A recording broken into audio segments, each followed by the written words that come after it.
All right, all right, all right. Happy New Year. Aloha kakahiaka, everyone. I'm your host, Peter K, and you are in the pregame show of the Aloha Friday Hawaii Real Estate Show. Welcome, everybody. Let's warm up this bad boy here. And get my friends online here today. We're with Heidi. For those of you for the show regulars, Heidi is out sick today, and we wish her well. And I told her to make sure that she gets rest and recovers. But I am here with my buds over here. We've got there we go. We got Dylan Nonaka here, who's actually on location in a cool spot, and we got Scott Dylan Nonaka from the Big On and Scott Startsman from Oahu. Dylan, why don't you warm us up over here? And I see a nice your background is you and Scott have competing backgrounds now. So what's going on, buddy? Yeah, I wish it was even lighting's always an issue, right? With like doing these shows, but I'm at a $7 million no reserve auction property. It's this amazing estate. It's got 11 bedrooms. It's like 8,000 square feet under the roof. It's insane. And so I'm sitting out on a little gazebo where they got like a little yoga and meditation area, and then the ocean's back there. You can't really see it because the lighting has blown it out, but you got this beautiful garden, and then there's coffee all around it. There's an infinity pool over here to this side. I mean, and then sweeping ocean views of the Kona coastline. So amazing spot. I'll be looking forward to seeing that because I'm sure you'll be featuring that on our Diamonds and Deals. Before we do that, we have to give a shout out here to Jim, our buddy Jim Stevenson. Welcome back, Jim. Jim threw a quick message on a half hour ago just to get his first position back. Jim, you have reclaimed. You have reclaimed your position as the first guy in line for our group. Welcome, Jim. Welcome back to the Ohana. And we got Chris Longley.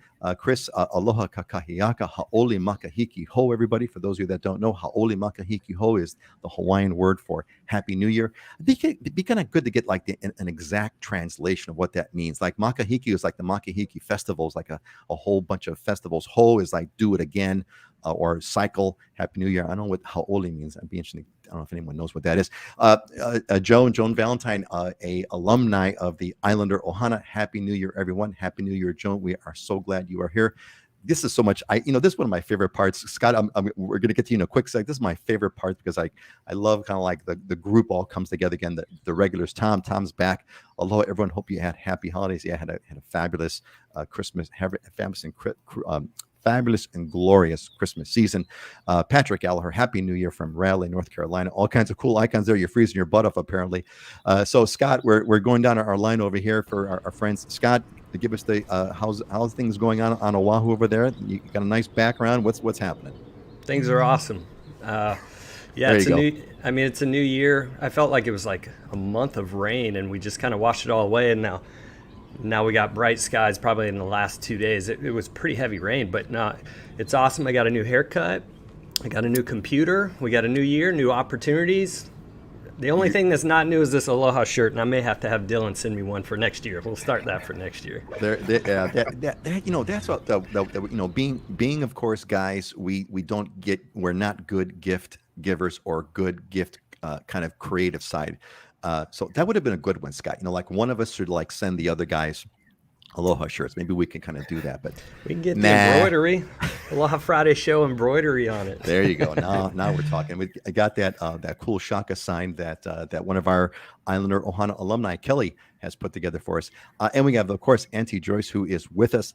Feliz Ano Nuovo to all.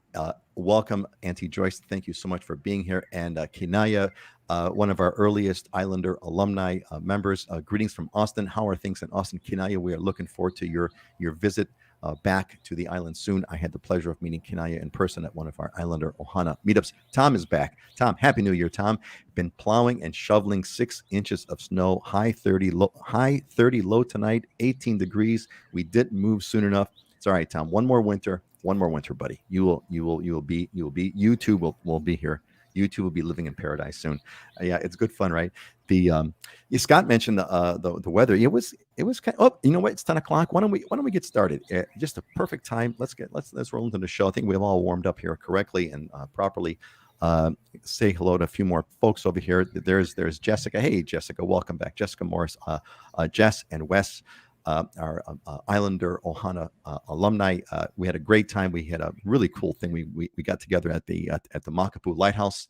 Makapu Lighthouse a couple of weeks ago was awesome. It was this fantastic moment we had. We saw a killer sun. We went up to on the way to Makapu Lighthouse. We went up the hill. There's like a first place, like a resting spot. We all stopped up there and gathered. And from that point, we saw this amazing sunset. And then just a few minutes later, we saw this amazing full moon rising. It was fantastic.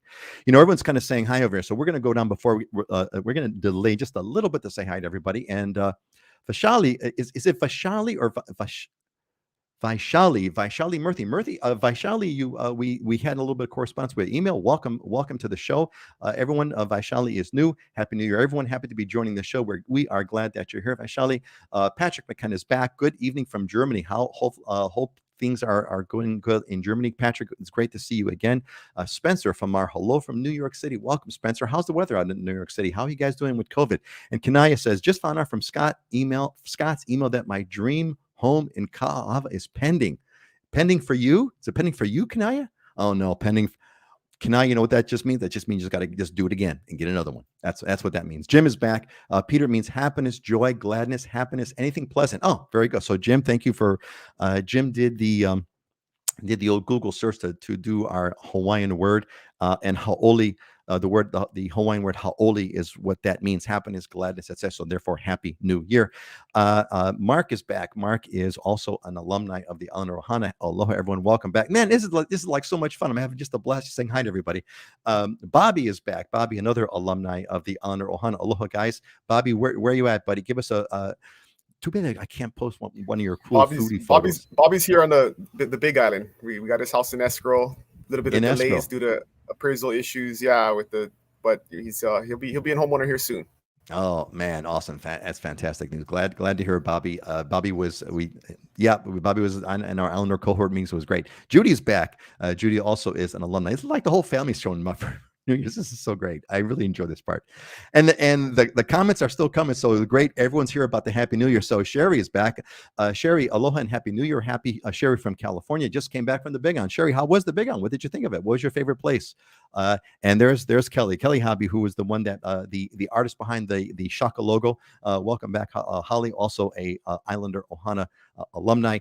And Jim, no Google, I'm learning Hawaiian. Awesome, man. Jim, I am impressed. I need to hear your Hawaiian next time, buddy. That's going to be your graduation exercise. All right, look, I got to get going over here for guys. Travis, Aloha lived on Oahu for 4 years, looking to retire on the Big Island in 9 years. Well, Travis, you're in the right place because you're hanging out with the best of the best over here. My good friends Dylan who's on the Big Island right now, and Scott, who's on Oahu.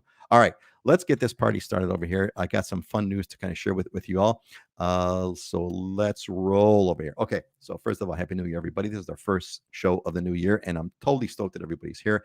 A couple of fun things going on. So Maui has, if you're going to be going to Maui and you're going to be going to indoor restaurants, you got to have your booster shot. So the Maui County will require people eligible for booster shots to get them to be considered fully vaccinated. So in Maui, if you're going indoors or there's a fully vaccinated requirement, you got to have your booster shot. So that means you got to plan your trip, just like, I mean, no matter where you're going these days, you got to plan your trip, right? I mean, my wife and I were thinking about going on a cruise, and then we got all the stuff about cruises that are put on hold and not going on. It's a mess. Speaking of cruises, cruises may be returning to Hawaii. It looks like it's a signal. Hasn't started yet, but the Hawaii Department of Transportation has signed port agreements with cruise liners with new rules of COVID and all that kind of stuff. So it's a sign. Cruise ships ain't lining up just yet, but it's a sign. By the way, the Hawaii cruise, I've done it several times. It's really awesome. It is phenomenal. You get on a 7-day cruise. You go to all the islands. You do activities. There's great activities on each of the islands. It's a fantastic trip, and it's got the most amazing a lava view. They bring you with this. You're at this ginormous cruise ship, and we came, fairly close to where active lava was pouring into the ocean. It was absolutely amazing because the water's pretty deep off of there. Okay, Honolulu. We're getting, if you look at the graph over here, let me pull this up here. So you look at the graph over here, gang. We too are getting whacked by COVID. It's just insane the numbers compared to previous numbers of cases. So you look at the tail end of that graph on top here, the number of cases, and it's like spiking big time. It's like we're hitting, like, I think yesterday we had like 4,000 cases, which if you look at historically, that's just an insane number. Thankfully, though, we'll see so far, but like everywhere else around the world, that doesn't seem that hospital cases and fatalities are falling. Thank goodness. That being said, Honolulu did put on a cap. I don't know if this is going to affect many things, but it's a cap. If there is an event of over 1,000 people, they're bringing it down to a 50% capacity. Everything else is unchanged. So that's kind of like a plus and minus. And finally, we're number 3. We're one of the. This is not something to brag about, but this is an important topic. We are the top one in the top 3 exodus states in the country. I believe the in New York, it's Illinois, New York. I think it's Illinois, New York, and Hawaii are the top 3 states where, as a percentage, a per capita percentage of the population, people are leaving the state. Yes, people are net leaving the state. This is why we have the Islander Ohana, because we don't want that to happen to you. If Hawaii is right for you, we're going to figure out a way to make it right. If it's not right for you, figure it out ahead of time so you can save yourself the agony. But that is a statistic. And as Scott had mentioned, if you look over here, I got some weather. We had some really nasty weather the past week. It was unfortunately, I had some family that was visiting us, and of course they came at the beginning of the rainy at the beginning of this 2 weeks of rain, and of course they had a 2-week vacation, so they left. But they were good troopers. They managed to get themselves out anyway. So, all right, everybody. So that's the quick update. So why don't we do? You know what? Let's kind of blend a couple of things in here. Well, first of all, is there any kind of? There's an important real estate topic that we're going to bring up, and we're going to talk about that. But before we do that, is there any kind of news that you guys want to bring up? Non-real estate news, Dylan. Why don't we go clockwise? Let's go, Dylan, and then Scott. Any real estate news? No, non-real estate news you have that's happened over the past few weeks that's notable, Big Island and then Oahu. Dylan, go ahead. Yeah, the biggest news was the storm. I mean, that was something that caused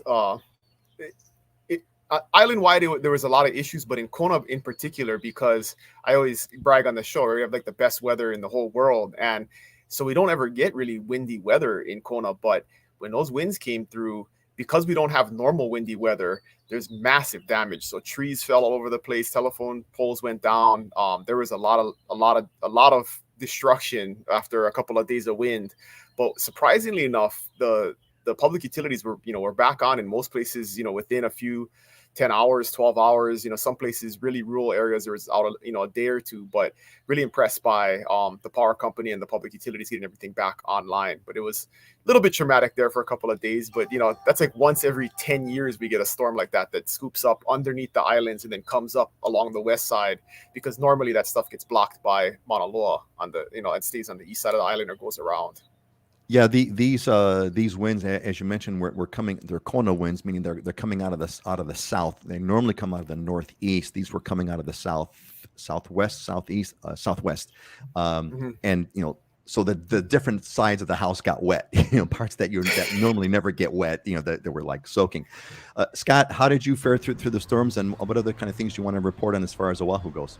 Yeah, I was amazed at the storms because it wasn't just rain, it was coming down in buckets. And I even just walked like I ran 20 yards to get to my car one day to go on an appointment. By the time I got to my car, I was completely soaked from head to toe. So it was just a massive amount of rain all at kind of one time, and it would come in spurts and in waves, and it went on for about a month. It's interesting because I had an aha moment. The last show that you guys had, I was actually in Portland.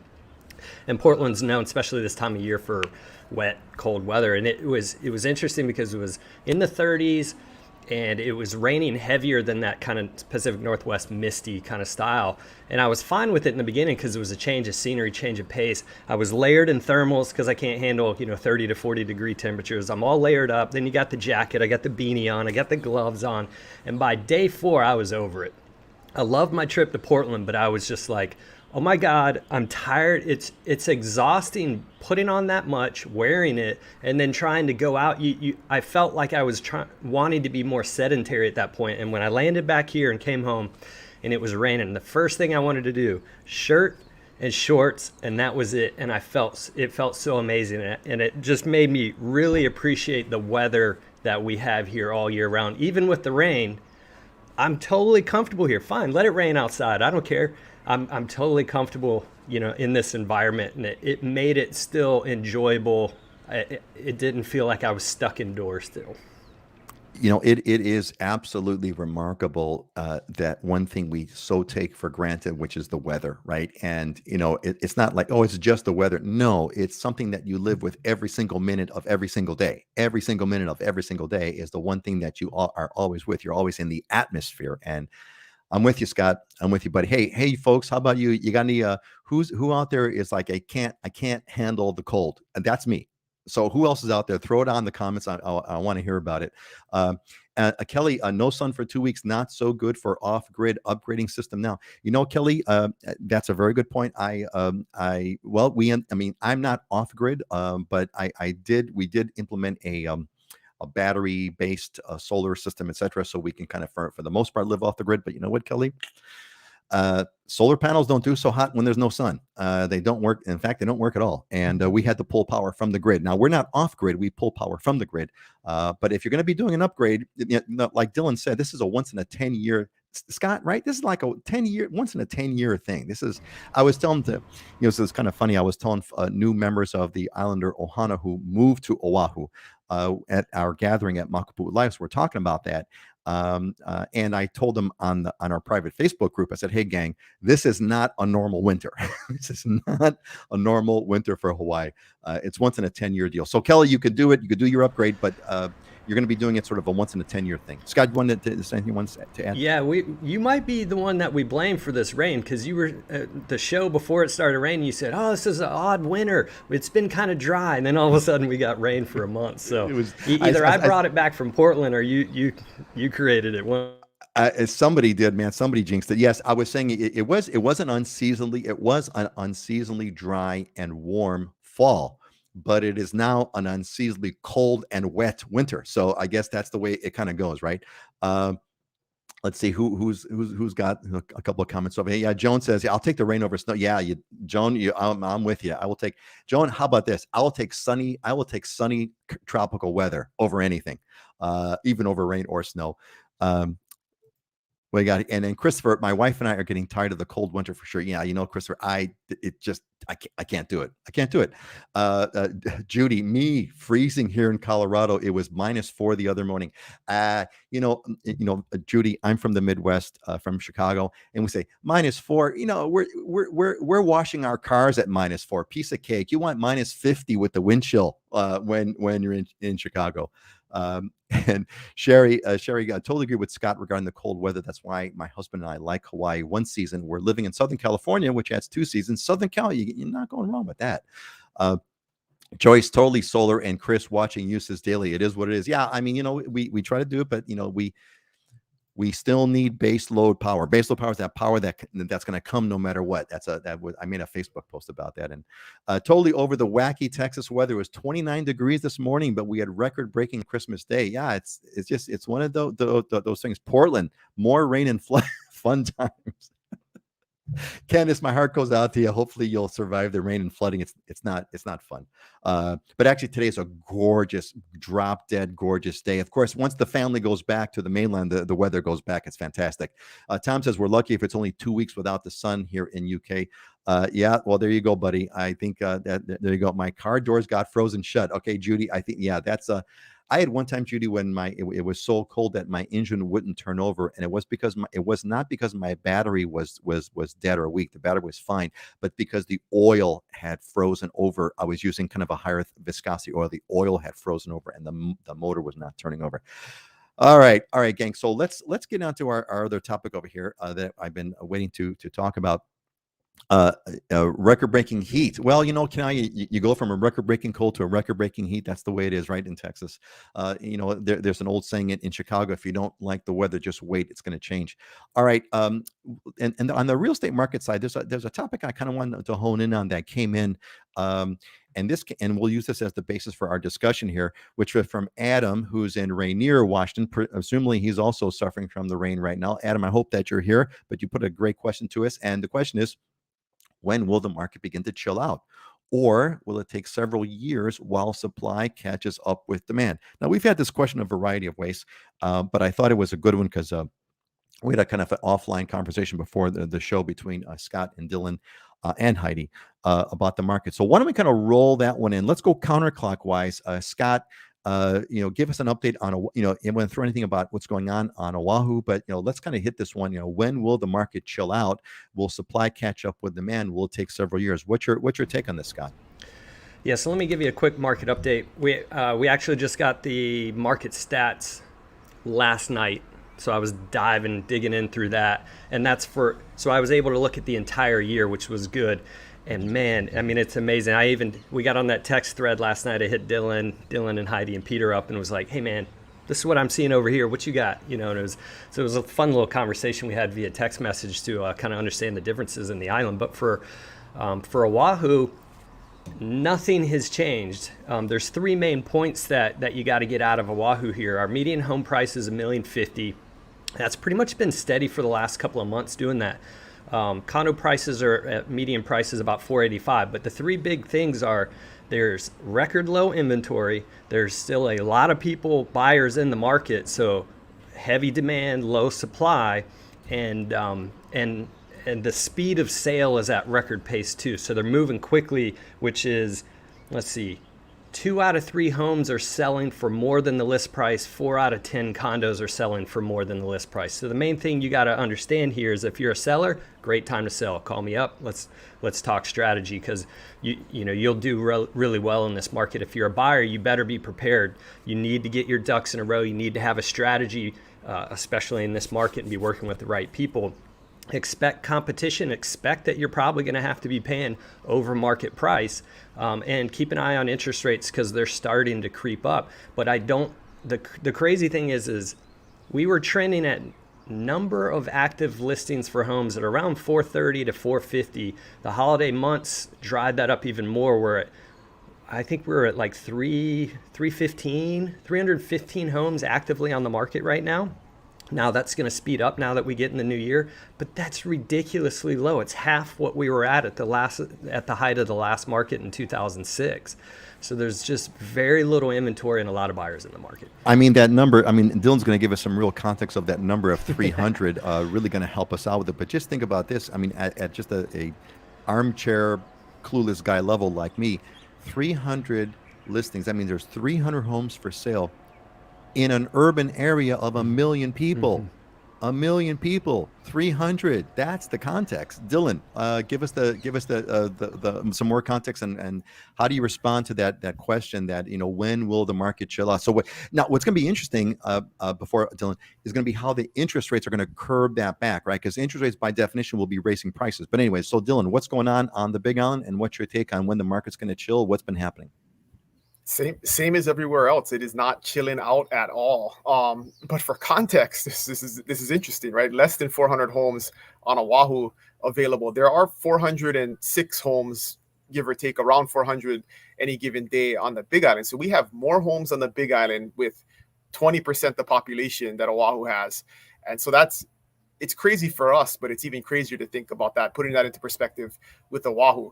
We only have 54 condos on the market right now, and that's usually in the 300 range. And so context-wise, there's usually over 1,000 homes on the market. So we're extremely low inventory. That has continued. We saw at the latter part of last year, inventory go up a little bit, but it's pretty much bumped up a little bit and then stayed kind of around 400, 450 for homes any given time. And those include a lot of, we have our funky market in Kona, the rural areas where there are unpermitted homes and things like that. So that's not even really representative of like actual homes. And then there's also, we have that super high-end luxury market where you're talking like 5 million plus, and a big chunk of those, 25 of those homes are in that market. So the regular home market is extremely constrained. On any given day in the Kona market, there's less than 10, sometimes there's 6 homes on the market that are under $1 million. So I don't know when, we were talking about supply catching up with demand. The only real supply we have on the Big Island anyway is resale, right? We have very little new development outside of the luxury market. And so the only way you're going to have more supply is if more people start putting their homes on the market. And if people don't decide not to do that, and they're just going to sit in their homes and they don't want to move, I don't know when that supply catches back up. And we're so far behind right now. It literally could take years, unless there's some crazy catastrophe in the economy or something, which nobody can predict. But under normal circumstances, going forward, I don't see any end in sight right now. So here's the funny part. Here's the in your catastrophe thing, I was just talking like about a this. plague, like a plague. If there's a plague, Like a plague, you mean like a crazy virus that makes everybody sick and like shuts down the whole economy, or like around the world, and everything comes to a grinding halt? Then no, that's the part. See, that's the part. Yeah. The part is that, and there's a story here that Hawaii is reporting that they're going to have record tax receipts, like something $8 billion in tax receipts or something like that. The most they've ever gotten. It's projected for 2022. And my point was like, man, if we could bounce back that fast after basically an asteroid hitting the planet, essentially, right, with this thing, Dylan, I don't think that it can. A catastrophic world event. I mean, this is really bringing up something very interesting, right? This is really bringing up a very interesting aspect about perhaps Hawaii, but it's been going on the mainland too. I don't know, Scott. I mean, what do you think? I mean, here the interest rates going up is going to have some effect. It's going to have some effect. It's going to maybe taper off pricing. Go ahead, Scott. Here's the problem with that in the short run, and here's where I see this. And Dylan's mentioned this before, and we're all on the same mindset of this. Is like, if the state is not going to allow more development, to open up more development lands, because I think, if Dylan can correct me on this, but I think he mentioned it's like 5% of the state's land is actually developed, and a lot of it is preservation conservation land that's untouchable. So we either have to open up more new construction supply, or we have that resale issue. So we have a supply demand issue. We're either going to have to increase the supply, which that's not, you got to do it by a ton for the demand that's here, or something has the effect of demand side. Interest rates will do it. But what my thought is, and I'm seeing this, I had 7 buyer appointments last week. I have 4 this week, which is not normal for this time of the year. Usually it's a little slower. I think people are going to see, one, prices have gone up. They're going to continue to go up. I expect them to go up 20% this year because of where we are on the inventory side. Oh, and interest rates are going to go up too. I better get in now. So I actually think the interest rates moving up will force more people to move in now rather than wait. I see what you're saying. At least in the short run, right? In the short run, the threat, in other words, the threat of interest rates going up is like, boy, if you're going to buy now, you better do it. You're going to get a double whammy. Prices are going to be higher. Your interest rate's going to be higher if you wait. And if you're getting a mortgage, it's going to cost you more in the monthly payment. And people buy based on the monthly payment. They buy based on cash flow. That's a really good point. It's almost like, basically what I'm getting out of this is that the threat, so to speak, or the forecast. Well, the market is already pricing in the increase in interest rates. You saw that with the sell-off. Is basically telling everyone, hey, look, prices are guaranteed to go up. They're guaranteed. It's guaranteed to be more expensive for you to own that home. Guaranteed. So you're going to have to make a decision. Tom put up a good question. Has the Exodus state result translated to more inventory or not so much? No. So when that popped up, when you said that we're the third biggest exodus, I'm going, well, there are not any more homes on the market for sale. So who are these people that are moving? Are they renters? Good question. It didn't give an analysis. It just basically said that we're the Tom. To put that in context, I think what they're saying is, because we did have over the last 10 years a net increase in population, but everywhere there's a net increase in population. It's a matter of how big is your net, right? And in terms of our population growth, we have the largest amount of people leaving because we're not replacing them with new kids, right? Is basically what's happening. So birth rates are down and people move away. There is a net increase over time. Like we added 150,000 people over the last 10 years, but that's much slower in comparison to other states.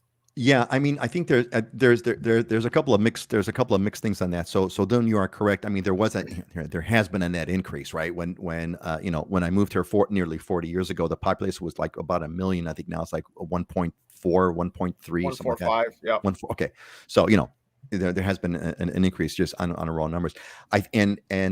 However, in the last few years, not like, I think the last 3 years or something, we've had a net population drop, which is the first time it's ever occurred. But that's very, very, very, very recent. It used to be where the birth rate would offset the exodus part. It used to be that the birth rate, but that's kind of changing as well. So yeah, but Tom, I think the exodus result. I think the other part about these, this is not the first time that this has been occurring. We've been like in the top 3 exodus for the past few years. So, that's already been sort of like priced into the model. Sherry's got a theory here. More second home buyers could be, Sherry, could be. I mean, there's going to be, what's interesting is that there's going to be some legislation. I think it's already, well, they've been rumored. Scott would know. Scott, isn't there something going on about, besides just the vacation rental part, there's going to also be, there's talk of having a different real estate tax for an unoccupied home. There's a lot of condos in Kaka'ako, if I'm not mistaken, which is the urban area of Honolulu, that are gorgeous multi-million-dollar condos, but they're empty and they're not even being rented. Scott, you want to throw anything on that? Yeah, I'm hoping that one doesn't get passed through either, because the rationale behind it was, hey, we need more affordable housing. I'm like, okay, so that $6 million YA condo that's sitting vacant is going to become affordable housing? No, it's a money grab, and every time they go for the tax side over here, who are you going to go after? It's the non-voting base, which is the off-island second home buyer, right, or second home owner. Yeah, I mean, it's going to be interesting to see what's going to go on with that. Tom said, And I how read an article. and it goes back to, right, that's one of those things. How do you enforce that? Are you going to have, is the county department of taxation going to go have police that's going to go and knock on people's doors and see if they're actually living there or not? I mean, it's just like one of those things where it's such a crazy idea where it's totally unenforceable. So, And the funny part is, it's like the vacation rental law. What I'm seeing now is, now that it's been in effect for a couple of years, people are just disregarding it, and they're just going back to putting their stuff on Airbnb and taking the chance, because they know there's nobody enforcing it, and unless somebody directly complains about them, nobody ever knows that they're vacation renting it. So I'll tell you, and that's, but look, I can give you a direct experience. I was I was the chair of a neighborhood board for East Oahu, and so I saw these things coming before the board, and we had several cases where blatant violation. I mean, just beyond the pale violation of occupancy laws, vacation rental laws, etc. Blatant violation, and the back then there was zero enforcement. Absolutely zero enforcement. It's beyond ridiculous. So if that continues, people are just going to shy away from the whole thing. And Joan brings up the one of the big core issues in Kaka'ako. They keep putting up more big buildings, much to my dismay. How are they getting the okay to do that? Well, Joan, right off the bat, there's a process, there's a permitting. It's extraordinarily extensive, and it takes decades to get a permit. So it's legal. But Joan brings up the issue, which is the overall conflict. What do we want? Do we want more affordable housing, or do we want less homes? If you can't have them both, Dylan, you've said this many times, right? You can't have both. You can't have more affordable homes and have less homes on the market. Those are unless you're going to somehow defy the laws of physics. We all got to. And the short answer to that question is money. When you're a developer that wants to build multi-million-dollar homes, guess who you got money to give away to? The guys who make the decisions on whether or not you can build high-rise condos. So with enough money, you can do anything. So the answer to Joan's question, how are they getting the okay to do that? Because they're writing big checks. That's how they're getting the okay to do that, Joan. They're writing big checks, and those big checks, which is why housing is so expensive, because all that cost is built in. It's not just the cost of bribes, so to speak. Not that anyone's bribing. I'm not accusing anyone of bribes, but the political and it's not just the direct contributions. It's the overall political structure, right? Like, who builds those condos? Union construction workers, right? Who holds a lot of power in political circles? Union bosses. And so there's all of it's a cycle, right? That you have to support the economy, and those people pay taxes, and so there's a lot of incentive to allow people to do that. Especially if they're going to be spending a lot of money. Those aren't cheap condos to put up. Those are really high-end condos that need skilled workers and high quality materials. So, and all that gets built in. Money's always the answer. All that gets built into the cost. Yeah. So, Joan, none of these are affordable. No, Joan, some are. There is some mandates of affordable. There is a. Scott, you want to speak to that at all about the affordable housing thing on that? Yeah, I mean, Ulana right now for Ward Village. So Ward Village is the 60-acre master plan community. So I've kind of written about it, and it's on my website. But they're taking, so for every tower that gets built, you have to have a certain number that are dedicated to reserve housing or affordable housing. And Ward is basically moving all those credits into certain particular buildings where they're all that. Ulana, which is the next one that's going to be released, they're actually taking their applications through the end of this month. So if anybody needs help, I can help with that. That's all reserve housing, affordable housing, right in Kaka'ako. There's another tower that just announced 2 days ago that they're starting to take the affordable housing applications. There's another one back in Ala Moana that's being built that a certain percentage of them, they're getting ready to release their affordable housing component. So they do blend it, and there are some requirements. It's not all luxury luxury units. So let me comment on that too, though. This is an issue with these government mandated affordable housing projects, because we deal with that here on the Big Island too. If you want to do like a luxury development, you have to do affordable housing credits. There's stuff in the county code that requires that. And what we're seeing people run into right now, especially in this market, is if you bought into one of those maybe 5 years ago, you have all these deed restrictions on resale and how much profit you can make and how much you can resell it for. And if not, you got to put it back into the pool. There's all of these things. So you're really doing people a disservice in terms of the American dream of home ownership, because you buy into this thing and you're not going to benefit from the appreciation that you got. You're paying a mortgage like you would a regular house, and you have ownership, but how are you supposed to upgrade if now your family has grown or you want to move or whatever it is? And if you want to move away to a different market, you cannot sell your house here, your affordable house that you bought, because of the restrictions, cash out on the equity and then transfer that into an upgrade or your next property. And so there's problems with it too when they do implement those programs. There's always, in the words of my favorite economist that I got introduced to when I was in high school, Milton Friedman, there's no such thing as a free lunch. There's always a price to pay. There's always it's always a compromise. It's always trade-offs. You can't do one thing without having an effect. But back to the prices and the increase in the market. I've had this conversation. I had this aha moment this week where I was talking to some past clients that had bought 6 months ago that felt like it was the height of the market, and now they think they're a genius because they got 10% equity in their house in 6 months, right? So I think with real estate, you always feel like you're buying at the height of the market until a week later when you're not at the height of the market anymore, right? So it's one of those things where it's just a matter of perspective, whether you're thinking, I'm going to wait and save money, or the folks that bought in 2020. I mean, man, what a smart move that was to take a risk during a time when the world was shut down and falling apart and doom and gloom. And I've seen people that bought condos that literally have made 33-40% equity in 2 years. So look, man, there was we had a lot of people saying, I'm going to wait for this thing to crash. This thing is going to crash. I'm going to wait. I'm going to clean up. There's no way this thing's there's all kinds of so everyone took a risk. It's funny, Dylan, that you mentioned that though, right? So like,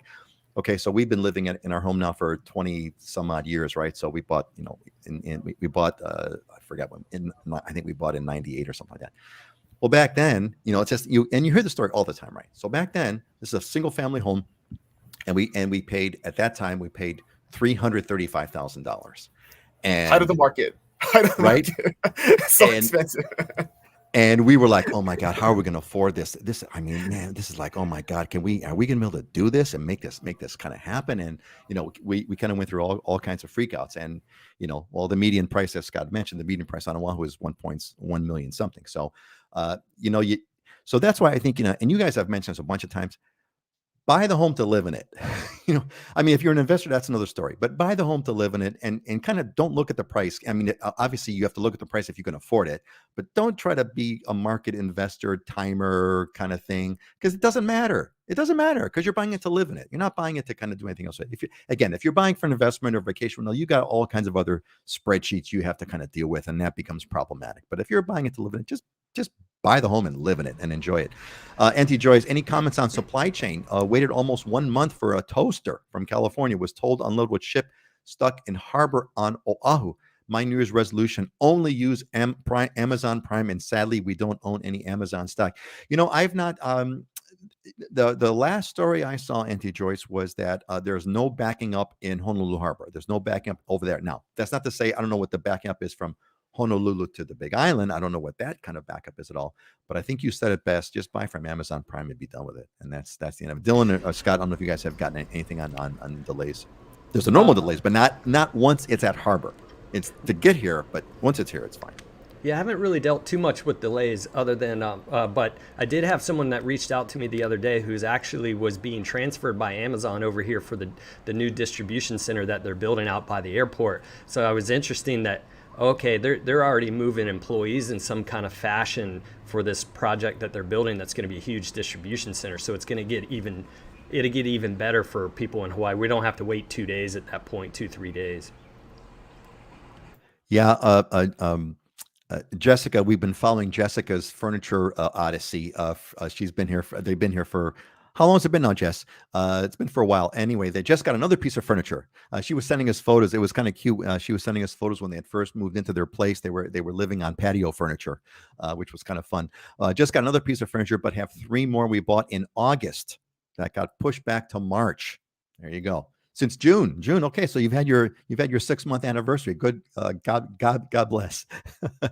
Ray threw a comment here. We bought a resort zone condo in Waikiki and closed July 2020. Awesome, Ray. Scary at the time due to COVID, but exactly what Dylan said. Great move a year and a half later. Yeah, in hindsight, right, Ray? In hindsight, I was like, oh yeah, like Dylan says, I was a genius. But I didn't know I was a genius. And Scott, if I'm not mistaken, you were mentioning during the pandemic that the condo market in Waikiki was iffy. It was getting kind of crushed because all the vacation rentals were trying to sell, and it was a good time. You were mentioning it was a good time to buy a condo in Waikiki at the time. That's obviously changed now? It has changed, yeah. I mean, I wrote an offer not too long ago for 100 grand over asking price in Waikiki. So the inventory even in Waikiki now is just it's disappeared on us. So yeah. That whole I just checked opportunity my is- records. I think Scott said that 75 times in 2020 that it's a great time to buy a condo. So I just looked at said, the record. where's the deal? You want a deal? Go Waikiki, buy the condo. Yeah, and Ray took your advice, and he's got his resort zone condo in Waikiki. Awesome. And can I add, it's still the place to buy because the international buyer's not back, and when they do come back, it's going to go up in price even more. Yeah, those. It's really going to be. There's a lot of interesting parts about this whole. So it's a fun thing. But again, if you kind of stick with the fundamentals, work with some experts like Dylan, like Scott, and get your thing, you can kind of set up the right way. All right, let's move on. Going to take a quick station break over here. So if you're here and you're joining us, I'm glad that you're here. If you haven't already, if you've not gotten this invite from the newsletter from livinginhawaii.com, make sure you go to livinginhawaii.com.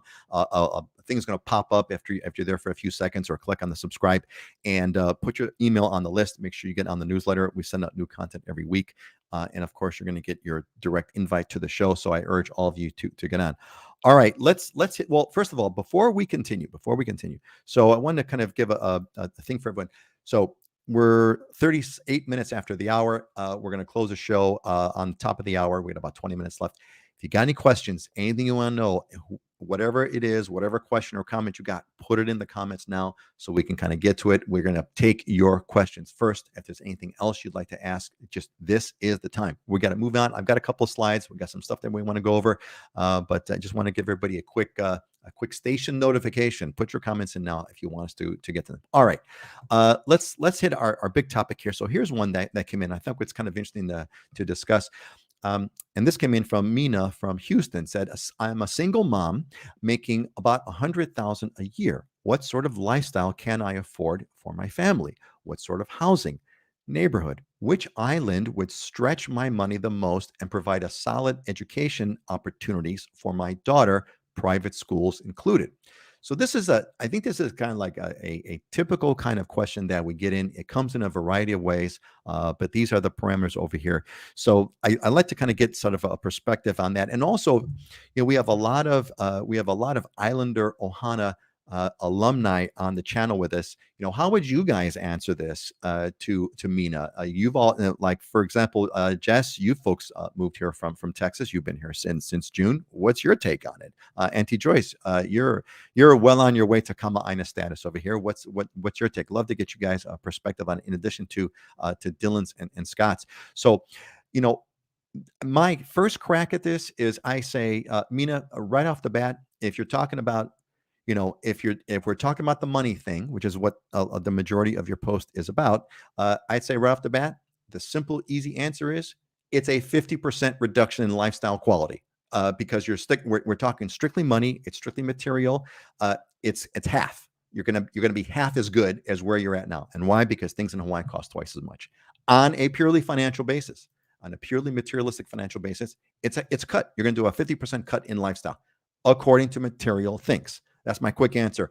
Let's do it. Let's go Dylan, and then let's go Scott. Dylan, how would you respond to Mina?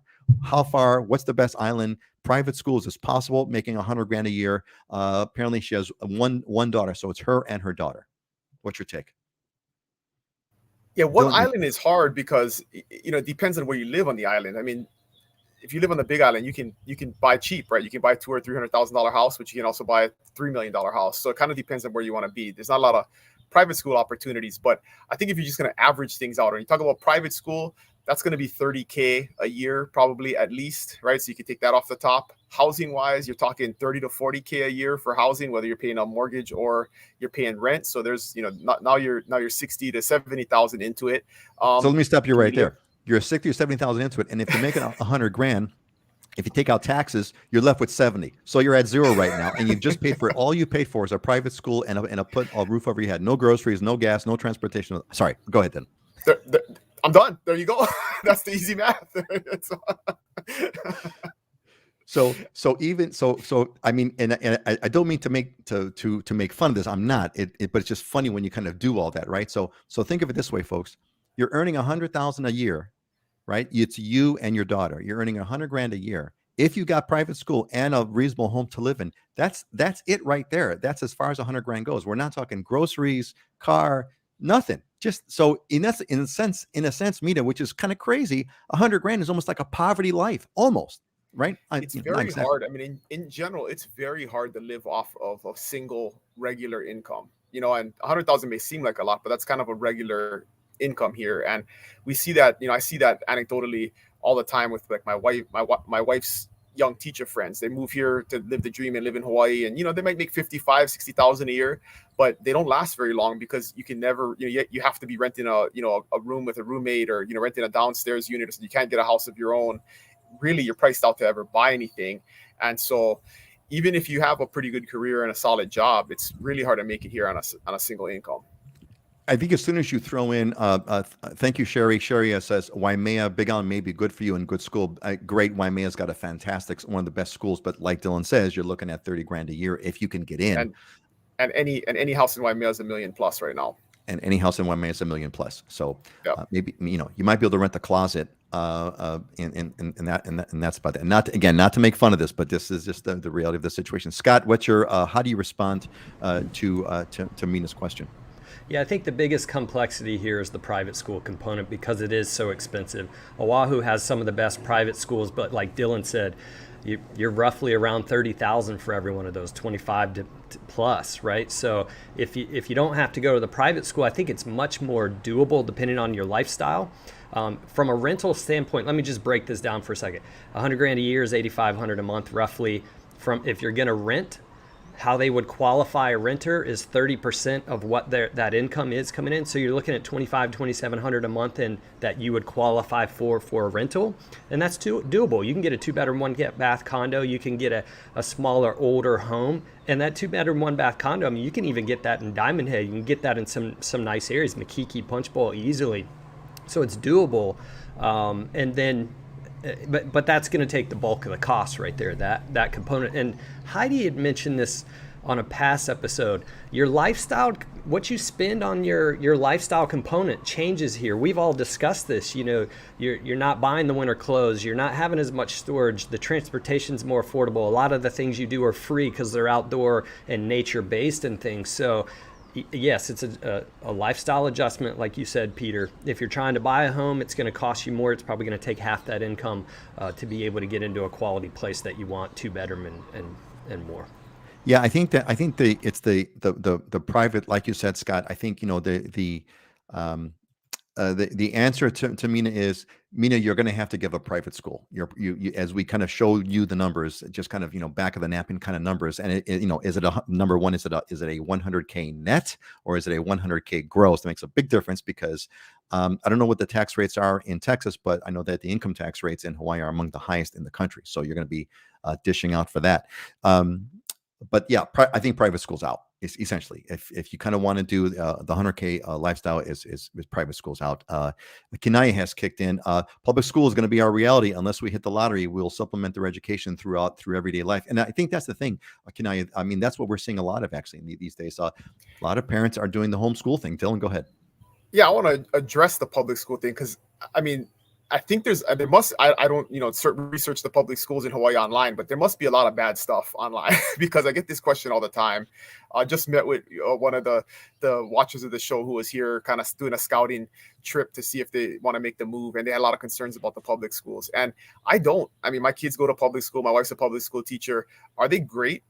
Maybe not, but I mean, they're not terrible. And really, it comes down to the family, right? I mean, if your parents take school seriously, the kids will take school seriously. If there's accountability, the kids will learn, and you can put them in AP programs. There's all kinds of great programs right now where in high school you can graduate with an associate's degree and go right into your 2 years of college and get your bachelor's. I mean, there's all kinds of really good things in public school. So I wouldn't be afraid of it necessarily or discount it, but I think what you read online is probably not representative of what the public school system actually looks like. Do we have schools that are rough? Absolutely. But in most cases, the school reflects the demographics of the community that are there. So if you live in a nicer community, the schools are going to be better. Kids that are going to go in there are going to be from a different socioeconomic class. So yeah, I wouldn't discount our public schools at all. We have tons of kids that achieve amazing things every year that come out of our public schools. And so it's not like this feeling crazy system. Yeah, I think that. Thank you, Dylan, for giving us that sort of dose of reality. I think to put it in other words, your actual mileage may vary, right? Your actual mileage may vary. There's a lot of factors. It's not a universal thing. Look, one of my daughters. I mean, I put both of my daughters mostly through private school, but my younger daughter, she didn't like the private school experience in high school. We went to two different public high schools, and very, very different experiences in those two high schools. Very, very, very different. Night and day. One was great, one was not so great, but it wasn't necessarily the school's issue. Anyway, Kinaya threw a quick comment here. Public schools in Hawaii are ranked higher than Texas. Well, there you go. So Kinaya, if you're in public school in Texas and you're moving to Hawaii, you're technically getting a little bit of an upgrade. And Auntie Joyce kicks in as an auntie to Dylan and Monica's boys. That's Monica is Dylan's wife. I can attest to the fact that the boys are really well-rounded and very bright. Auntie Joyce, I would expect nothing less from Dylan's kids. I just would expect nothing less from Dylan's kids. Okay, we have a. Go ahead, Scott. One last thing I've had, and I think this is a part of the planning and the preparation. If you're looking at moving over here, the question is, what are the schools like? Are they good? I've had several people that have come over here on I don't want to say house hunting trip, kind of get familiar trip where they take some time and they go and they walk the schools, they talk to people, they interview people so that they can see if they're comfortable with those schools or not. And that is on the public school side. So if there are questions, do your due diligence. All right. Yeah, that's what it's all about. Yeah, I mean, we have a thing in the Islander Ohana through the what we call the Hawaii Transformation Program, a structured program. This is we have in fact, our next cohort starts next week. We have a cohort of like 15 people that go through this process. It's a structured process. We meet every other week. And one of the things that we talk about is, I call it the unvacation. You take an unvacation to Hawaii. It's not a vacation, it's an unvacation where you have to kind of simulate the reality of it. And that's one of the things that we do. Yeah, so I think this is a really interesting piece, is that there's on a strictly financial basis, 100K, just strictly talking numbers, you have to drop private school, go to public school, therefore do your research. You're going to need to do your research anyway. Like Dylan says, what district are you going to live in on the Big Island? Are you going to live in the kind of like the middle of nowhere where you can get a home for 200,000, but you'll be living off grid, which means that if there's 2 weeks of no rain, you have to kind of live, without electricity or anything for a little while, or you're going to live in kind of a modern society that has the creature comforts that we all come to rely on, like sewage, water, sewer, electricity, power, phone, etc. Jessica's got a thing here. Live on 50% of your income in Texas, save the other 50% towards a bigger down payment on the Hawaii home, and have a lower mortgage than you already have used to, living on less. I'm going to read that again. That's a great sentence. That's like the whole plan in one shot. So Jessica has summed it all up for us. Live on 50% of your income in Texas. Save the other 50% towards a bigger down payment on the Hawaii home and have a lower mortgage than you're already used to living on less. Boom. There's to go right there, Jessica. You got it. That's exactly correct. Great advice. Excellent, excellent, excellent. All right. Before we move on, I got a good one from Charlene. Charlene is also one of the earliest alumni of the Honor Ohana. Charlene, they're great family. I've met them and they're really cool. Charlene says, aloha and happy new year. All question with the issues at Red Hill and the Board of Water Supply shutting down a few shafts. Will there be an impact on the market for homes along that distribution line? So everybody, just to get everybody up to date on what's going on over here, there's been one of the water wells on Oahu. There's some concern. The Navy has fuel tanks nearby, and it is suspected that there's been some leakage of the fuel into the water supply. Now, this has shown up in a bunch of homes on a military base. So a bunch of homes on the Navy military base have been literally shut down. And there's been some other places on the military base that have been shut down due to tainted water. So there is some concern, a big concern. There's all kinds of things going on back and forth. For example, the Hawaii Department of Health has asked the Navy to basically pull all the fuel out of those tanks. And there's some back and forth going on with that. So there is some concern. The Board of Water Supply has stopped pumping water from wells that are near that area. So all these things have occurred. I think the question that Charlene's got is, is that going to affect the market for homes along that distribution line? Scott, what have you heard about this? I mean, you basically said it. It's only affecting the military housing right now. There hasn't been any on the public side that I know, that I'm aware of. So there isn't an effect at this point. Yeah, there's no effect right now. Now, what effect there may be in the future, I think Charlene, this is one of these things that we cannot foretell. That well, fundamentally, that water table there supplies a water, if I'm not mistaken, to like 3/4 of the island. So it ain't if that thing gets shut down, like really, really shut down, like totally shut down, where we don't pull any water from that area, we're all screwed. We're all screwed. We're going to live with Dylan. Yeah, we're gonna go live with Dylan, pull his water. No, I mean it's gonna be. We got plenty of water. We got plenty of clean water over here. And gang, look, I'm sorry, I take that back. I say we're screwed. That's overly sensationalistic. I'm gonna take that back. It's gonna have a potentially large effect. I don't think it's gonna be that bad, but we don't know what it's gonna be. We don't know at this point, right? We cannot say with certainty what's going to happen in the future. I'm going to hope it's not that bad. There's been a bunch of stories that, for example, the Navy has said, look, there was a contamination of the water, but it's not been from the wells. It's been from some other source. There was a contamination that came from something else. It's not like the well is fine, things like that. That has not been verified. So we don't really, it's still kind of a story that's in the middle of development. But to directly speaking, right now, Scott, you have not seen an impact on the real estate market, right? As of right now. No, because there's no impact on the public side. There's no there's no impact on because there's no impact on the public. Now, as soon as you hear the news, Charlene, that neighborhood X and it won't be neighborhood X, it's going to be like half of Oahu, because a huge part of the water comes from that area. So you won't get like neighborhood X got affected. It's going to be like huge. So pray. That's what I got to say, is pray. Travis, are there issues with having modular or manufactured homes in Hawaii? My plan has always been to buy the land, then close to retirement, get the modular or manufactured home on the land. We've talked about that a bunch of times, Travis, and I think that the general rule of thumb that everyone has always said, I'm gonna answer this quickly because we're running out of time. Look, the long and short of this, Travis, is that it's always better to buy a home on the land. Buying raw land and then hoping to develop is fraught with problems. You're probably not going to save a lot of money. There's a whole bunch of unknowns that you're going to have to deal with. If you're looking to live and buy a home, buying land with a modular home, probably not going to be a cheaper way to do it. Probably much better, much more reliable to buy the home at, as is or whatever, but buy a piece of property with a home on it. You can fix the house, you could tear the house down and rebuild it, but but generally speaking, I'm going to let my friends chime in. You know what? The time has been flying. We had a lot of feedback over there. We need to move on over here. Let's move on to our diamonds and deals section, where Dylan has been at this cool property of his. Let's pull this up here. Where are we? We are right. I believe this is the one. Dylan, I'm going to throw this. He's on location. mean, sorry about this, Dylan. We're gonna go a little bit over. This is the first show of the year. You've all had some great comments. We're gonna go a little bit over our time. Dylan, fill us in. What's going on? Where are you at? Give us the full scoop here.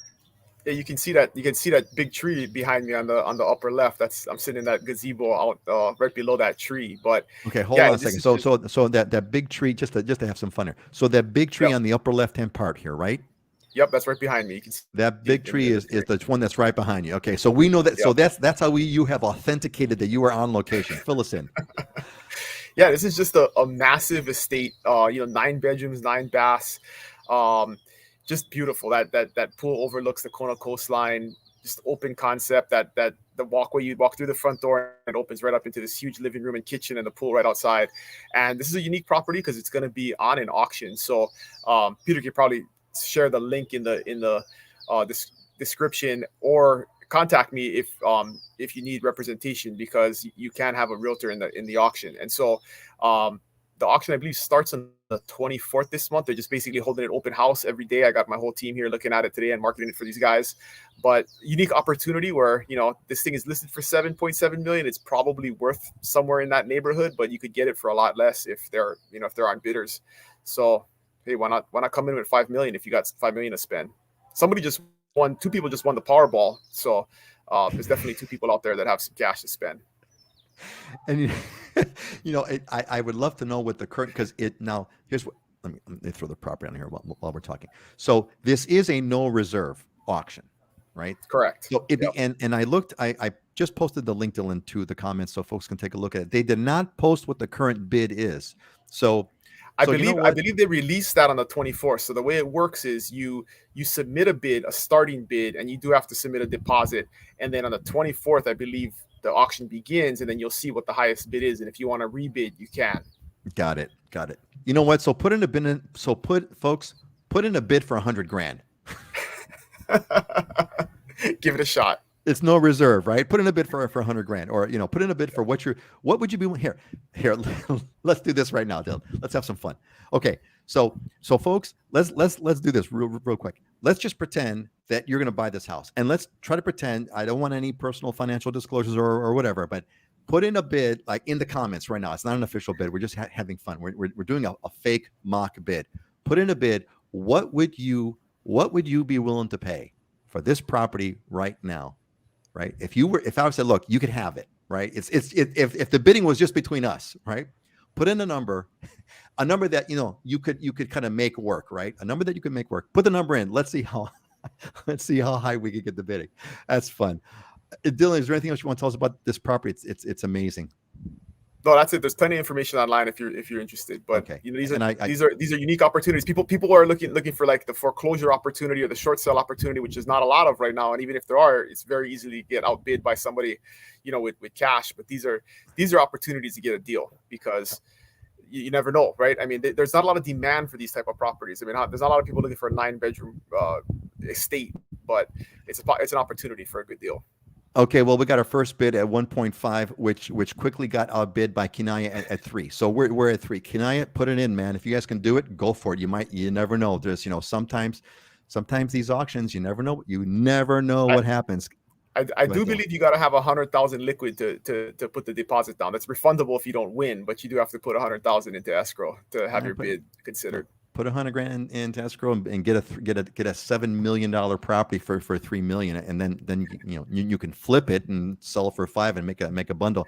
Auntie Joyce is correct. I bet you this thing is $2,000 or $3,000 a month in landscaping. Oh my God, the maintenance has got to be insane. Insane. Yeah. Kinaya, having to kidnap your rich brother-in-law, small price to pay. Small price to pay. Patrick says 5. Patrick, do it, man. Maybe do it. Peter, maybe the Ohana courtroom could pool our funds and keep it for our meetings. Joan, my God, could you imagine going here for? Oh yeah, we're gonna have a meetup here. At a 9-bedroom, 9-bath. Well, we can fit 18 cohort members, assuming two per bedroom. We have a lot of fun, and the cohorts are 15. That'd be a lot of fun. Oh my God, this is too much fun, gang. Here, let's talk about Scott, who's not to be outdone here with a North Shore with a unbelievable. Scott? What in the heck is this?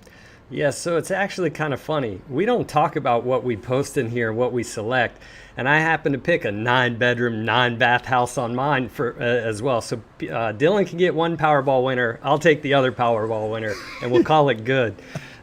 This is so I picked this. I wanted to go for broke. You know, it's the start of a new year. Let's go big or go home, right? This is 17.8 million. We actually sold this estate back in 2005, and it's now back on the market for sale. Somebody else has it listed, but this is an iconic property. It's the Sullivan Estate on the North Shore. If you're familiar with the North Shore, it overlooks that Miracle 7 Mile area. You're up above Pupukea, right on the edge, but it's over 5 acres of land. You have basically 8,500 square feet of home. There's the main residence that's out front with the pools and things, but you have all these other pods that you can do things with.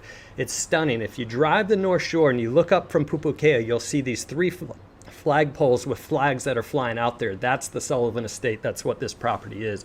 But it's just incredible when you get out there on that pool deck area and you look, you can see all the way down to Kaiana Point. And because sound travels up, when the waves are pumping and you're looking right down on Pipe and Sunset and Waimea, all the noise and the sound and all that sea spray that comes up in the air is just, it's stunning, but yet very quiet, very private, but quite the compound. So maybe we buy Dylan's for the cohort and this one, and we just go back and forth.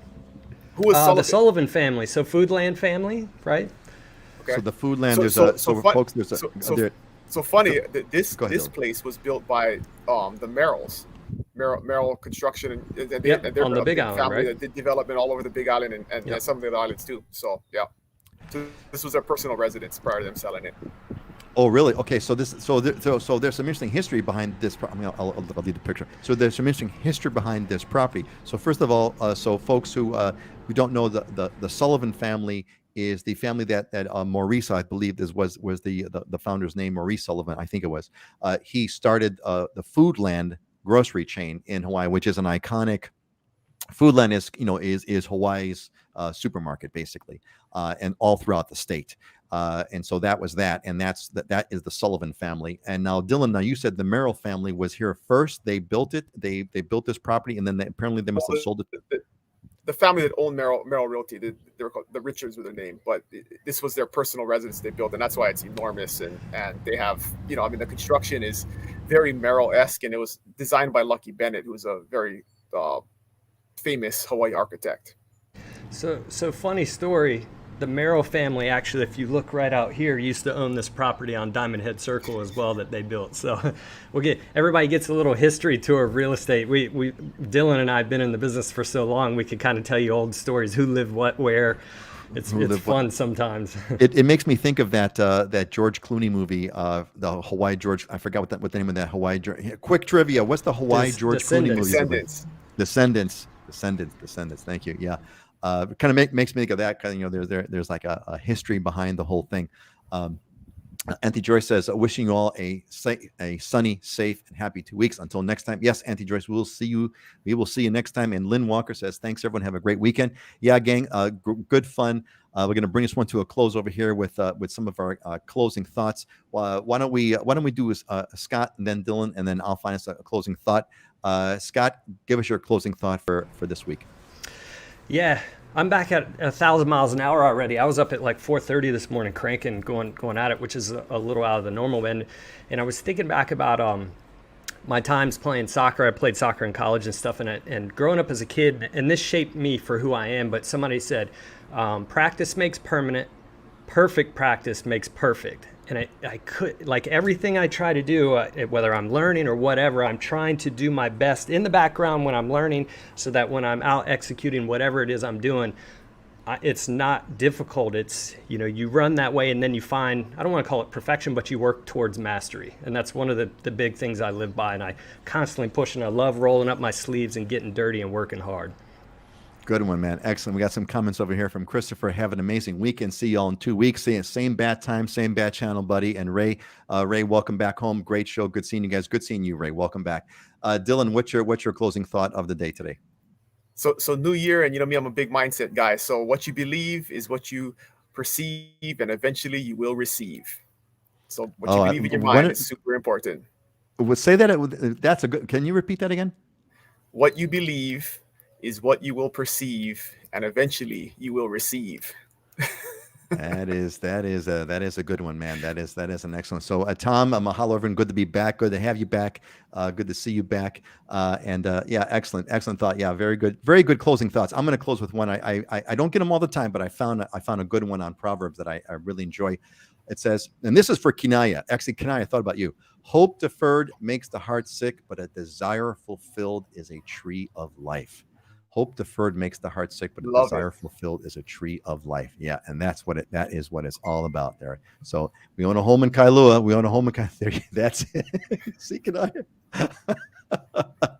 God bless. Let's close it off. Very cool. Mark says, working today, but listening with one ear. Good to see you all again, Mark. I'm so glad that you're back. And Patrick, mahalo to you. All right, folks, we're going to all say goodbye to you. We're going to see y'all in a couple weeks. We'll be back on the same bat time, same bat channel. Yeah, Kenai, I thought that you would enjoy that.